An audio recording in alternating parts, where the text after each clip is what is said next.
Remember in the summer when JCB kindly flew me to the factory to see the fast track being built? Well, I went around the museum and I filmed some footage, and I thought I'll use that if I ever ill or go on holiday. Anyway, I'm on holiday, so you'll have to endure the journey up to Scotland. And then there's a Chester update as well today. And then there's the video of the JCB Museum. So here it is. Perfect weather for a Scottish snow trip. Scottish holiday. Ducks on the frozen pond. Looks like one of them's made a bit of an emergency landing there. Skidded to a halt. Properly snowing now.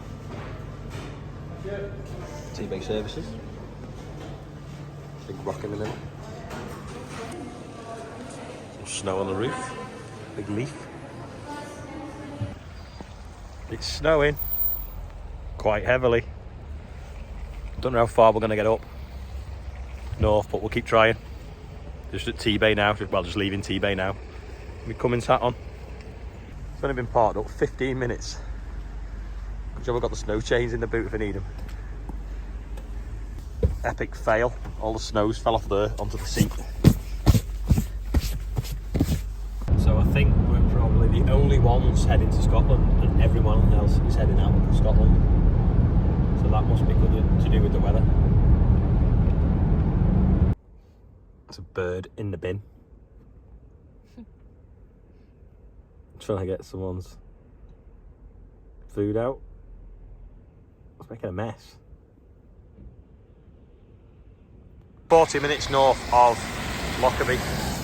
Getting some screen wash. This thing uses screen wash faster than it uses diesel, especially when the roads are icy and there's loads of salt on them. Some crows there, all waiting for me to walk past the bin. Or leave the bin to them to raid again. This looks like it's Glasgow.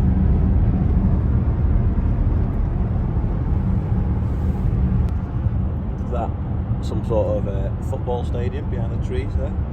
There's Emirates on it.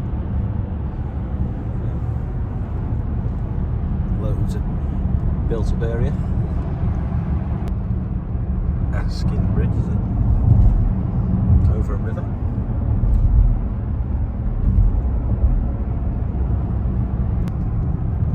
Loch Lomond, here we come. Can't really see much because of the crash barrier. Big bridge.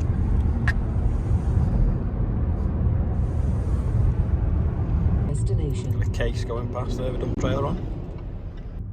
Water looks a bit choppy on Loch Lomond. Bit of snow on the mountains. Guy there with a skirt on getting in a car or a kilt. It's a seaplane. Take off on Loch Lomond.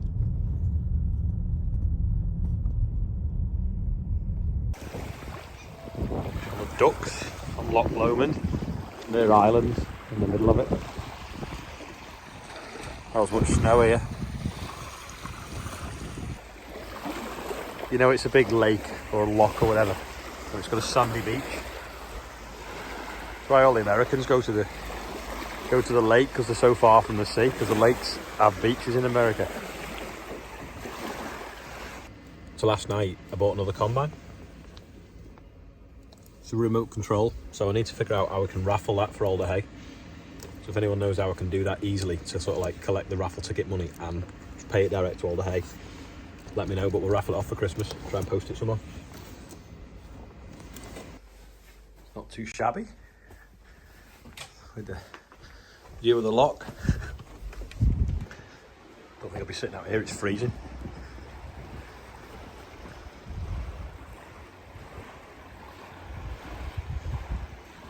Hot chocolate overlooking Loch Lomond, and I'm looking at these windows.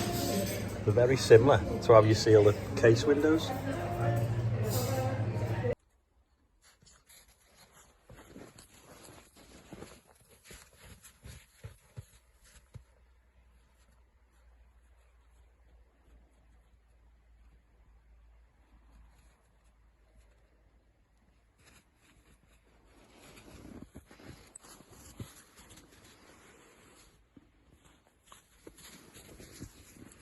Chester, come here.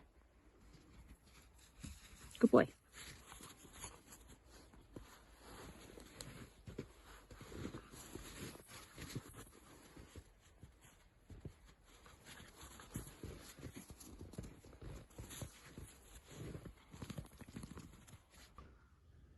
Don't need the whiteboard today, do I?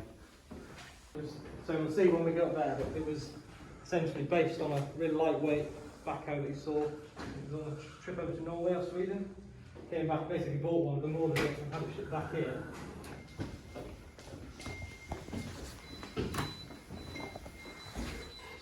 There you go. Thanks.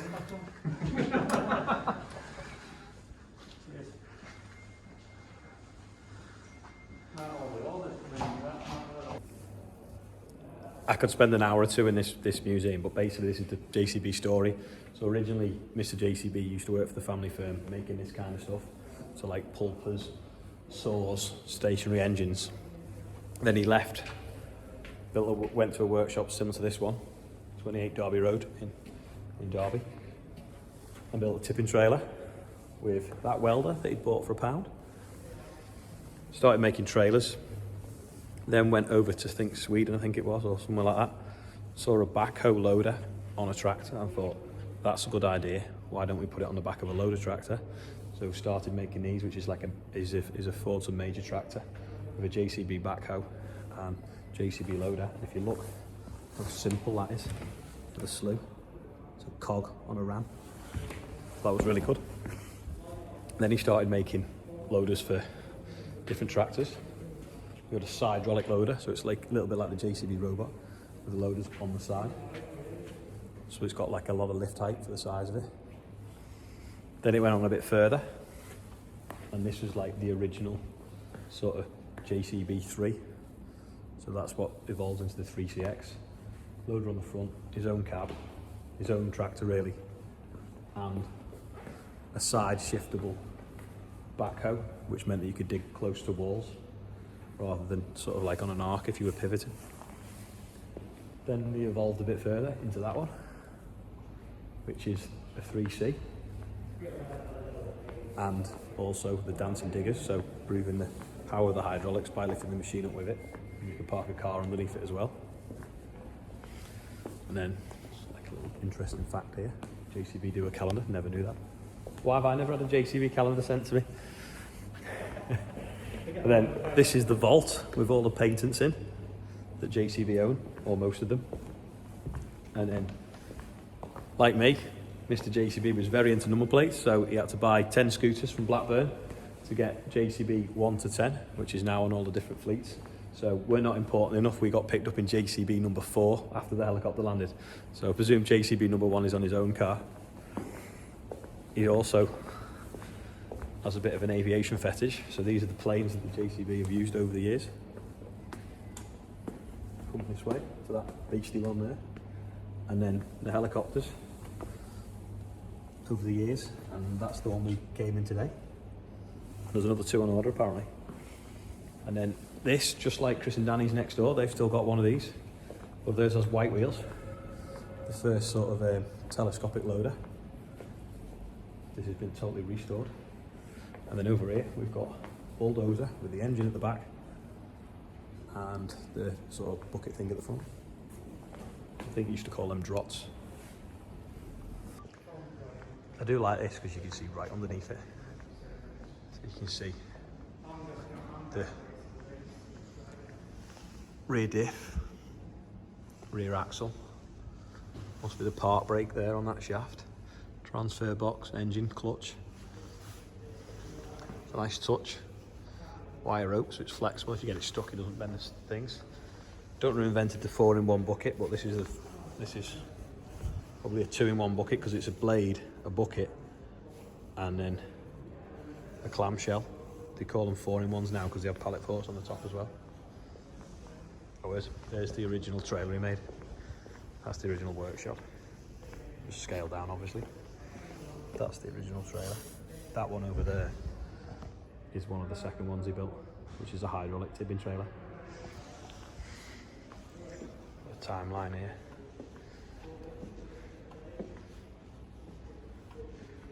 have to pause it if you want to read anything.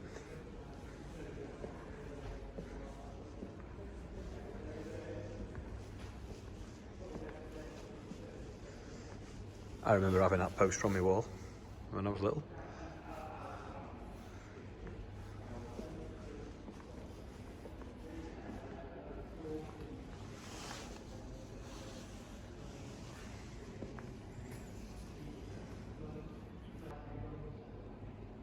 Look at that, it's like a toy shop window. Someone's bored, they can pause it and count them. So this used to be JCB's office overlooking the shop floor, which is the other side of that, but that's now where they build the hydraulic cylinders. But it used to be the production line for the 3CXs. So he kept his eye on what was going on, and then if you looked the other way out of his window, this is where the design team used to sit, whereas obviously now this is like the museum. That looks to be like it's an electric mini digger as well. It's a chassis of a 3000 series fast track where they used to have coil spring suspension. Quite a simple chassis really, isn't it?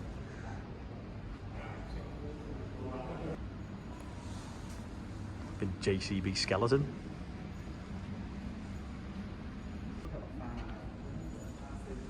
Like a mini telehandler. Bit like the Mini Merlin. It's a shaft, the axles and transmission out of a loader. 3CX.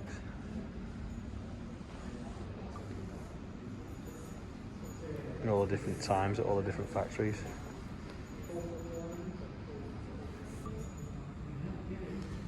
.800 horsepower JCB diesel engine. And the fastest diesel car in the world. How fast did it go? 350 mile an hour. Oh no. Yeah, 350. So it's less than half what the petrol one did. Or well, it's a jet powered one, the other one, wasn't it? This is basically a fast track underneath, but armour plated, built for the American military. And then this is like the door off it that's been shot with a high caliber round, not gone through the glass, and then that's been shot there and like bulging out the back there.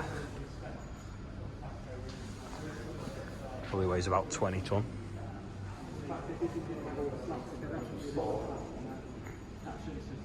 Some more of them. What did you say? High mobility engineering excavator is HMEE.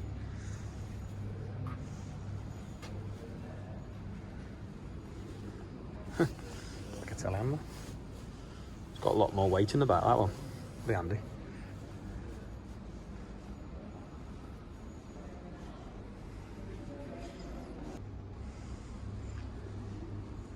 Snazzy backhoe in Union Jack colours. Is this the one Boris drove through the wall? Apparently it's not the one that Boris drove. Goodies shop.